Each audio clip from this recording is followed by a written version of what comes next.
I remember I was standing inside a medieval castle. I could see the sky, but the sun wasn't in sight because it was a very cloudy day. I remember seeing there were a lot of children in the area. Some of the children far from me were lined up facing somewhere, while the children near me were scattered. Then, a woman came and led us to fall in line. All of the children followed her, and I figured I should follow her. Some time passed, and I don't know how I figured it out, but I thought that woman must have been a mother figure to the children, and that's why they followed her. So I started to get comfortable around her. As I looked to my left, I realized we were all lined up. Then I started to wonder to myself, why am I in a medieval castle in the first place? I realized this must be a dream. I don't know what got me, but I started to scream, trying to wake myself up. I kept telling myself, this must be a dream. This must be a dream. The mother figure, who was already standing in front of us, looked over to me. She laughed and jumped on me, causing me to fall on my back. I remember the children circled around me while the woman was standing above me. I looked at her and told her, "You're not real. This is a dream." She looked at me as if she was shocked that I figured out this was not real. She laughed maniacally and leaned on me closer. I was so scared that I started to say prayers in my sleep. She continued to laugh even louder while the children just stared at me. Then, suddenly, I woke up. I was breathing heavily and sweating profusely. If you think the weirdness ended there, it didn't. The light in my room was turned off and the door was opened slightly to let some of the light from the hallway enter my room. My bed was near the door and the phone was close to my bed. I checked the time and it was around 3 a.m. I could feel a chill in the room, but I didn't dare to move. I was too scared, and I was trying to process what had just happened. My eyes were half open. I felt someone pulling the blanket up to my shoulders, but I snuggled in the warmth of my blanket since it was so cold. I noticed that the person who placed the blanket on me went to the direction of my sister's room, so I thought it was my sister. But then I also heard footsteps coming from my mother's room, and I went to my sister's room. I thought, who could that be? I called for my mom asking if it was her, and she did not respond. I called my sister, and she came into my room. I asked her if she covered me with a blanket. She said no. Then I asked her if she came from our mother's room. She said yes. I asked my sister if she's the only one in her room. Again, she said yes. I felt the chill run up my spine. I couldn't figure out who covered me with the blanket.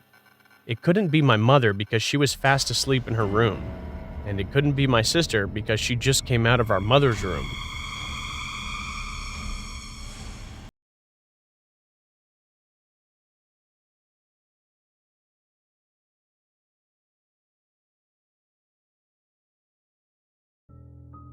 To start this story off, there are a few things for clarification. This is told from a 6th grade male perspective. This story happened 2 years ago. I lived in a little town and went to a public school. Every Friday, a lot of other students at my school loved to walk to the nearest grocery store and frozen yogurt store after all of our classes were done. Everyone would power through their week at school to be able to walk every Friday. It was one of the highlights of going to school. It was a nice walk to the frozen yogurt shop. You would walk through fields of grass, past a fire station, past our local rec center, and that would eventually lead you to the yogurt shop. It was a very crowded place most of the time, so we would also go to the gas station nearby and the grocery store. But the yogurt shop had some of the best hangout areas. Me and my friends walked so much that it practically became a tradition, but everything had changed from that point forward. Whilst we were walking, I thought I was seeing things, but always noticed that there was a small Honda Civic nearby everywhere we went. They hadn't thought much of it, but I definitely knew that was a red flag. Not wanting to ruin the mood, we kept moving forwards. 10 to 20 minutes later, we had arrived near the frozen yogurt store and went to our usual spot. I may have not stated that the frozen yogurt store was in a type of store complex, 2 stories, big. It was surrounded by tons of other stores. We went to our usual spot, but something felt wrong. That Honda Civic was on the road right nearby. That was red flag number 2. I quickly said, let's go back to the 2-story complex. And they were saying, why? And what's wrong with our usual? Not trying to make them worried, I said, I know a better spot. Here's where the story really escalates. We started walking up to this other spot that was at the second floor of the complex. We were having a good time at this spot, and I eventually had forgotten about the Honda Civic. One by one, it was time to head home. All three of my friends had left before myself because my parents were still at work and couldn't pick me up yet. I was starting to feel bored, so I moved around the complex. I was running around, acting like a fool, but was genuinely having fun. I turned the corner to the next hallway, and I muttered to myself, oh shit. There was a really tall man at the end of the corridor.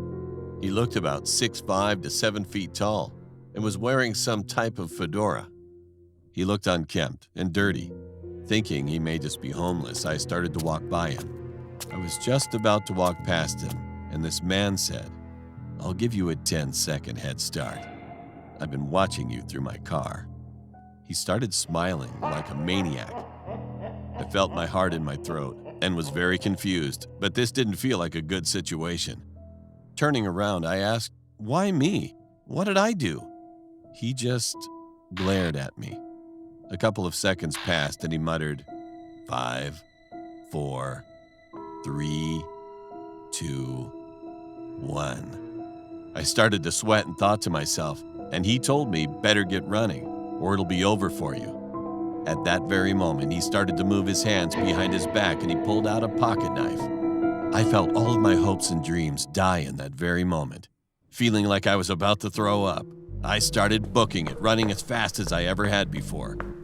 I looked behind me, but he was nowhere near far behind, almost a couple of feet away. I thought to myself, I'm gonna die. I'm really gonna die. I heard a blood-curdling scream from behind me. He was even closer. I felt a rush of adrenaline as I jumped off the second story and had safely fallen onto a patch of grass. But I had hurt my leg, so not really that safely. I looked back up to the window and I could finally see his face without the fedora covering his face. He had a huge grin on his face. I ran into the frozen yogurt store. If I didn't, he would for sure finish me off. I ran inside and exclaimed, "Call 911!" They had a look of confusion on their face. I explained everything that happened and what the man looked like. The police arrived shortly after and I explained what he looked like, and also reported the Honda Civic. These police officers went searching after using me for information. Unfortunately, they never found him. I will never forget this experience, and it truly haunts me every night.